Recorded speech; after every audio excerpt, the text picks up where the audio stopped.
bien sûr nous eûmes des orages. Et je vais donc répondre au conseil communal qui a écrit cet article, qui malheureusement est un plaidoyer complètement à charge et pas à décharge. Je regrette qu'on omette de mentionner les responsabilités des problèmes qui sont évoqués, à savoir le maître, la province et le privé.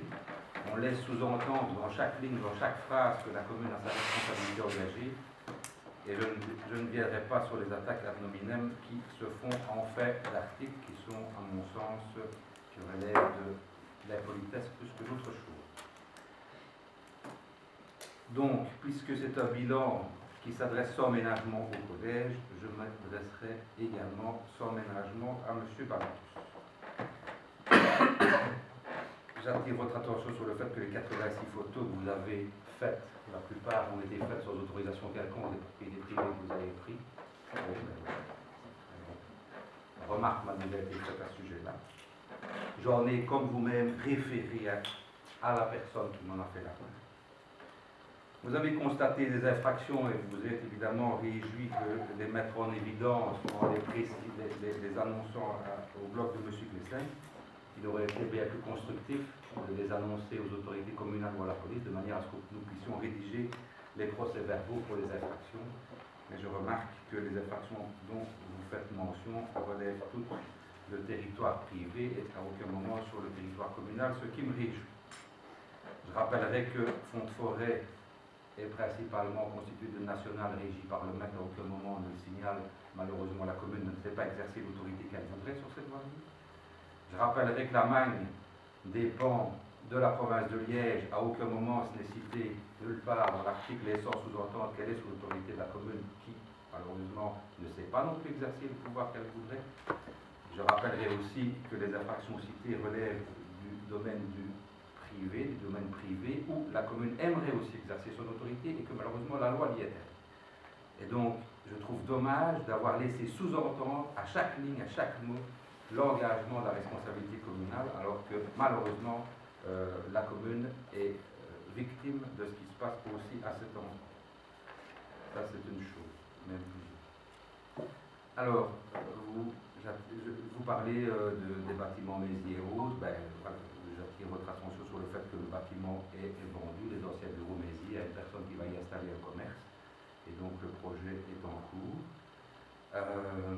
Vous avez signalé que le voisinage immédiat se plaignait du problème de salubrité par rapport au café Cursil. Ben, je rappelle aussi que c'est un café privé, que la commune a engagé des frais et pour sécuriser les alentours et pour dératiser l'endroit à plusieurs reprises déjà. Et donc, il ne suffisait pas de dire c'est de la responsabilité du bourgmestre, vous n'avez qu'à voir avec lui. Vous auriez lu le budget communal, vous auriez vu que nous avions engagé des frais de dératisation, en particulier à cet endroit-là. J'ai d'ailleurs moi-même rencontré à plusieurs reprises et en réunion les habitants de Font-de-Forêt et ces problèmes ont été soulevés, évoqués et ils sont en passe de se régler les uns derrière les autres. J'attire votre attention aussi sur le fait que la commune a voulu acheter ce bâtiment pour l'euro symbolique parce que je pense qu'il vaut guère plus aux propriétaires qui sont eux-mêmes en procès entre eux et ne désirent pas le vendre à la commune puisque l'un d'entre eux souhaite établir un projet immobilier que malheureusement je ne peux pas les y contraindre. Ça c'est une chose. Je voudrais aussi vous dire que je ne peux pas supporter d'entendre un conseil communal dire que notre commune est en déclin. Je pense plutôt que c'est votre objectivité qui est en déclin, M. Balantus, parce qu'en fait, je ne sais pas par rapport à quoi elle est en déclin. Quels sont vos critères? Vous avez connu Font-de-Forêt. J'ai l'impression que vous avez découvert Font-de-Forêt la semaine dernière, suite à tout un tas de problématiques qui se sont passées là-bas. Et je trouve que c'est inacceptable d'entendre que la commune est en déclin, laisser sous-entendre que tout ça est sale, etc. Je vous rappelle comment était Font-de-Forêt il y a 10 ou 15 ans, quand les usines, 20 ans, quand les usines fonctionnaient encore. Hein, on ne voyait pas la couleur des maisons, on ne voyait pas à travers les vitres, il n'y avait pas un arbre, pas une plantation, rien du tout, tout était brûlé. Et par Prénom et par les usines en place à l'époque. Alors dire que la commune est en déclin, je ne sais pas par rapport à quoi. Le taux de revenus d'habitants de la commune augmente d'année en année. Donc je ne sais pas de quel déclin vous parlez. Moi je ne comprends pas ça. Je suis face à des personnes qui n'arrêtent pas de dénigrer leur commune. Moi je pense que si la commune est en déclin, c'est justement à cause des attitudes de certaines personnes qui n'arrêtent pas de dénigrer leur commune. C'est ça mon problème. Quant à dire que la commune est sale ou autre, elle n'a jamais été aussi propre. Depuis que nous avons passé des accords avec le FT Le Coup de Mer, avec la Noria, nous avons augmenté le nombre de kilos de crasse ramassées. Crasse qui, je le rappelle, ne sont pas achetées par les membres de la commune, ni les conseillers communaux d'ailleurs. Donc nous avons augmenté le tonnage de crasse ramassée, nous avons augmenté le nombre de passages, nous faisons pression sur le maître régulièrement pour qu'il passe à fond de forêt, et je ne peux pas accepter de dire qu'on laisse à l'abandon un quartier plutôt qu'un autre, c'est mensonger. Voilà. Donc, vous faites aussi référence à ce fameux pont là, dont M. Plessens a filmé les aléas. Ce pont est un pont qui est géré par la province. Nos services ont contacté la province. Je suis surpris du constat que vous faites parce que le Contre-Rivière-Vesdre a fait ces constats déjà il y a 3 ans pour l'ensemble des problématiques que vous évoquez, a contacté l'ensemble des propriétaires, des responsables de tous les terrains, de tous les ouvrages, afin de leur signaler les problèmes, rouge, jaune, vert, en fonction de l'importance de ce problème, afin qu'ils les remettent en place, qu'ils résolvent les problèmes. Et donc, la responsabilité communale n'est engagée à aucun moment. Donc l'ensemble des points que vous évoquez sont déjà repris dans le rapport du Contre-Rivière-Vesdre il y a 3 ans. Et à aucun moment, j'ai ce rapport dans mon propos, la responsabilité communale n'est engagée sur aucune des problématiques qui se passent à Fontaine. Aucune. Alors, vous signalez qu'il y a des chevaux qui piétinent une prairie et ses abords. Bah, écoutez, excusez-moi, mais des chevaux dans la nature et dans un prix, ça ne me paraît pas, rien ne me paraît plus naturel que ça. Maintenant, voilà, si vous voulez qu'on y mette des barrières, il faudra voir le propriétaire privé du terrain et la province de l'Est qui ne veulent pas délimiter leur propriété. C'est pas fini. Vous parlez à un moment donné aussi du Broadway et d'un projet architectural fort, etc. Du rond-point, de la régie des routes de la région wallonne. Je ne sais pas d'où vous tenez vos informations, parce qu'aux dernières nouvelles, le propriétaire privé n'a pas encore décidé de l'affectation qu'il allait donner à son terrain. Malheureusement, la commune ne peut acheter le terrain au prix où le propriétaire privé semble pouvoir le vendre, c'est-à-dire à prix prohibitif. La région wallonne nous signale qu'elle n'a pas l'intention non plus d'acheter ce terrain et que le projet de rond-point, qui somme toute est une bonne idée, est un projet qui, pour le moment, n'a aucune source de financement. Je rappelle qu'on est à l'intersection de 2 voiries régionales, car à aucun moment, à nouveau, les finances communales ne vont être sollicitées pour la construction de ce rond-point. Ça, c'est une chose. Vous dites, ben, il serait temps que les citoyens réagissent. Oui, les citoyens ont réagi, puisque je les ai déjà rencontrés à plusieurs reprises. Donc ça, c'est une chose qui a été faite aussi par le passé. Vous dites que nous savons, et vous savez que les moyens financiers sont très limités. Ils ne sont pas limités, ils sont nuls. Je n'ai pas peur de le dire. Et quand on va faire ses courses chez Carrefour et qu'on n'a pas d'argent, on ne ressort pas avec un plus gros caddie quand on va chez Aldi.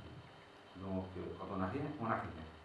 Donc, maintenant, vous faites aussi état du terrain de basket à fond de forêt en disant c'est un scandale, etc. Je suis heureux de voir que vous avez repris l'idée que j'ai moi-même évoquée lors de l'Assemblée générale du PS auquel vous avez assisté, laquelle est de créer des places de parking et une agora ou un espace agora pour les jeunes. Donc ça, c'est une idée qui a été soulevée. C'est un projet qui est en cours, les plans sont ici, les travaux ont déjà commencé, le problème c'est que les conditions météorologiques ne nous ont pas permis de continuer à avancer, donc il est clairement prévu de séparer ce terrain en 2 parties, augmentant ainsi les places de parking et réaffectant la moitié du terrain à une agora space pour les enfants. Donc ça c'est clair, l'idée est très bonne puisque nous l'avons eue il y a bien longtemps. Donc vous signalez aussi qu'il y a des infractions en tout genre et des incivilités.